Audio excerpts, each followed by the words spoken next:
götür də. Biz indi başladıq Rəyana'la təmizlik vloqu çəkməyə və otağın yerini dəyişəcək.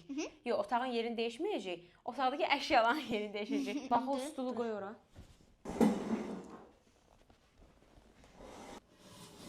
Bardadan belə. Bu. Farıq. Payla. Neyim ki? Buyurun xanım. 8 Martınız mübarək. İndidən. Oh! Ne yapıyorsun ya? Ana! Mama! Burada bak. Ana! Ana nə deyir? Ana. Get prisosu getir. Otur. Ya. Ay. İşte Allah. Mostik.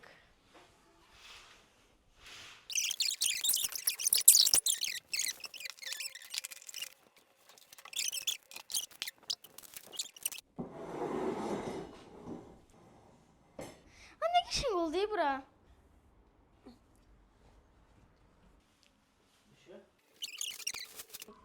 Girmiş. Gir. Hə, belə tərdir. Çay, konfet böyle. Bir dənə çəkil oradan. Çekildim. Ya da normal diyeyim. Çekildim. Burada görün nə qədər yer qaldı. Yəni ərazi böyükdür. Rəna. Hə? Neyinisən? Axıyra. Bugünkü təmizlik vloqumuz bitdi. Biz də bitdik. Всё.